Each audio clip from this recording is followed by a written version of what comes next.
আমরা জাতীয় ঐক্যমত্যে পৌঁছার দ্বারপ্রান্তে, বাঞ্ছারামপুরে জুনায়েদ সাকি। আলমগীর হোসেন, বাঞ্ছারামপুর থেকে। কসবা টিভির ডেস্ক রিপোর্ট। শিরোনাম নিয়ে সাথে আছেন আকলিমা রশিদ আলী।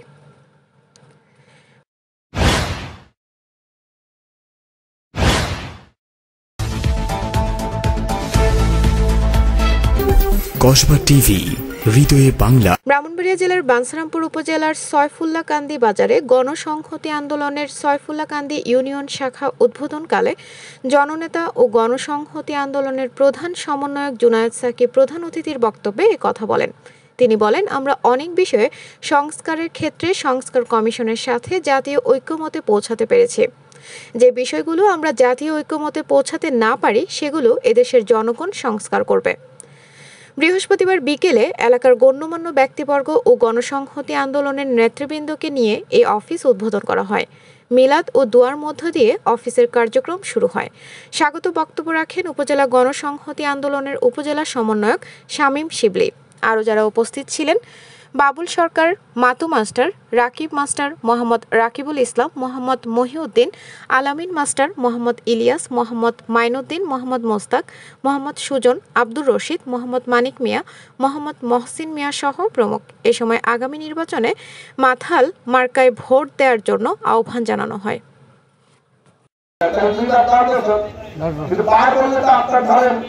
একটা সংসদ গঠিত হলে 6 মাসের মধ্যে ভেঙে গেল, তাহলে আপনি একবার হলেন কিন্তু 6 মাস মাত্র প্রধানমন্ত্রী।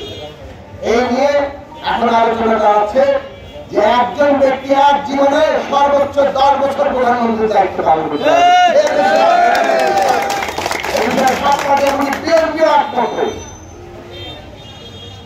এটা অর্জন কিনা?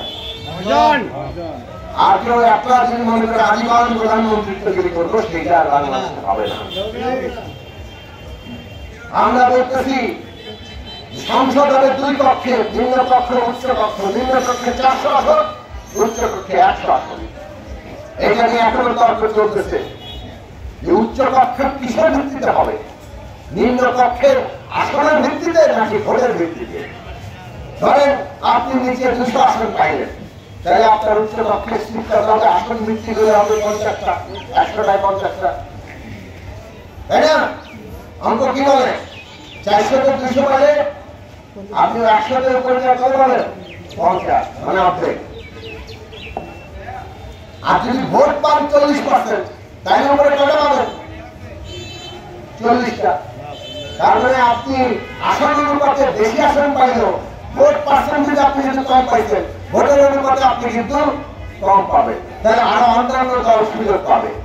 তাই এখন একটা তর্ক চলতেছে যে উচ্চ কক্ষ কি ভোটের অনুপাতে হবে না আসনের অনুপাতে হবে? ইলেকশন তো দুটো হবে না, ইলেকশন তো একটাই হবে। ইলেকশন হবে প্রথম নিম্ন কক্ষের নির্বাচন, সেইটার মোট আসনের অনুপাতে নাকি মোট ভোটের অনুপাতে উচ্চ কক্ষ গঠিত হবে।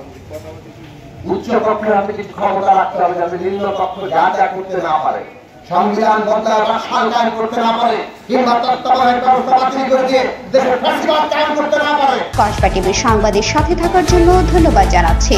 পরবর্তী সংবাদ পেতে আমাদের চ্যানেলটি সাবস্ক্রাইব করে রাখুন।